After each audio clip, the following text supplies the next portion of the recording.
Kita lihat tanggal dulu teman-teman. Di hari Selasa tanggal 16 September tahun 2025 ya, balik lagi bareng saya di Edukasi BKH teman-teman. Yang baru gabung atau mau lihat saya di sini jangan lupa follow.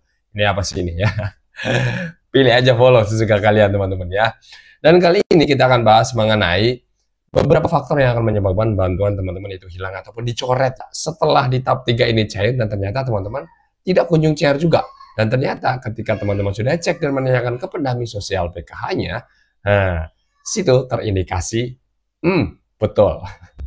Seperti itu teman-teman. Apa sih betul? Oke, ini ada beberapa ataupun yang bisa menyebabkan teman-teman tidak jadi bantuan sosialnya. Mungkin di tahap ketiga ini ada beberapa juga, nanti tahap keempatnya juga ada tuh.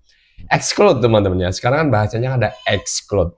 Ya, mungkin ini baru dikenal di tahap ketiga ini, karena tahap kedua itu sepertinya belum ada ya kata exclude. Kalau nggak salah sih belum ada. Adanya ketika pas tahap ketiga ini mulai pencairan, ada beberapa teman-teman yang termasuk ke dalam exclude. Kalau sudah masuk ke dalam exclude, otomatis bantuannya itu nggak bakal dapat ataupun cair. Ada beberapa exclude yang menyebabkan bantuannya tidak cair, baik PKH maupun BPNT. Yang pertama, itu ada exclude karena kesejahteraan sosialnya ataupun tingkat kesejahteraan sosialnya sudah ada perubahan. Kondisi sosial ekonominya sudah meningkat. Itu namanya ya, exclude perubahan kondisi sosial ekonomi. Kalau exclude itu biasanya masuknya ke dalam desil 6 sampai 10. Dan bantuannya biasanya salah satunya nggak cair ataupun bisa dua-duanya nggak cair tuh, PKH dan BPNT-nya. 6 sampai 10. Exclude berarti ekonominya sudah meningkat tuh. Nggak termasuk ke dalam kriteria untuk penerima bantuan sosial. Nanti masuk ke dalam desil 1, desil 2, desil 3, dan desil 4 yang mendapatkan bantuan sosial. PKH maupun BPNT.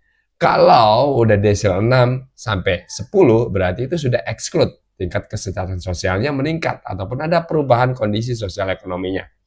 Ya, sudah tidak lagi layak mendapatkan bantuan sosial. Itu exclude yang pertama.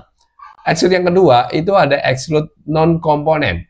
Kalau untuk exclude non-komponen, nih teman-teman, walaupun masuk desil 1, desil 2, kalau tidak ada komponen ataupun syaratnya, berarti bantuan PK-nya sudah tidak cair, karena sudah tidak ada komponen. Kenapa tidak ada komponen? Tadinya dapat kok sekarang tidak dapat. Ya karena mungkin teman-teman yang mempunyai komponen pendidikan kategori anak sekolah SMA sudah lulus. Berarti itu masuk ke dalam exclude non kategori ataupun non komponen. Itu dia. Tapi bantuan BPNT-nya masih cair. Kalau yang mendapatkan BPNT, tapi kalau yang mendapatkan PKH aja, berarti kemungkinan nggak bakalan dapat bantuan kedua bantuan tersebut. Seperti itu. Mungkin PBJK-nya aja yang masih aktif. Itu yang kedua. Dan yang ketiga ada exclude yang memang sekarang jadi pertanyaan teman-teman dan belum ada solusinya dan masih menunggu solusi dari pusat bagaimana cara mengatasinya, yaitu untuk exclude judol yang sekarang memang sudah diganti kata-katanya menggunakan bantuannya tidak diperuntukkan untuk penggunaannya ataupun sesuai dengan penggunaannya. Bantuannya tidak dipergunakan sesuai dengan peruntukannya.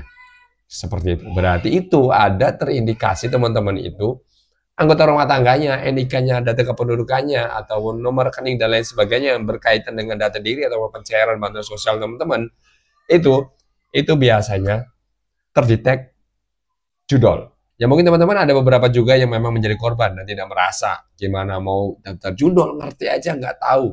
Ya bisa jadi itu ada beberapa oknum yang menyalahgunakan data-data teman-teman. Makanya mulai sekarang teman-teman harus jaga data diri teman-teman tuh, seperti KK, KTP, data kependudukan, dan sering-sering mengingatkan anggota rumah tangganya seperti suami. Jangan coba-coba untuk daftar online, judol, dan lain sebagainya. Ataupun ikut-ikutan teman-teman untuk pasang dan taruhan melalui online dan lain sebagainya. Ingatkan terhadap anggota rumah tangganya, baik suami, baik anak, maupun yang lainnya. Karena kalau misalkan NIK-nya, data kependudukannya, untuk mendaftarkan melalui situs-situs seperti untuk judol kayak gitu, kemungkinan korbannya itu si penerima manfaatnya, yaitu bantuannya akan dicoret. Ya walaupun teman-teman nggak merasa, bisa jadi anggota rumah tangganya. Tanpa sepengetahuan teman-teman kan bisa jadi seperti itu. Untuk cara mengatasinya kita masih menunggu, untuk cara menyangganya kita juga masih menunggu. Ya, informasi dari pusatnya langsung, jadi untuk sekarang teman-teman tunggu aja dulu ya. Kalau misalkan sudah ada informasi yang tepat, ada informasi yang sesuai seperti yang diperintahkan oleh pusat, pastinya Edukasi PKH akan mensosialisasikannya di video ini. Kalau gini cukup, jangan lupa follow dan assalamualaikum.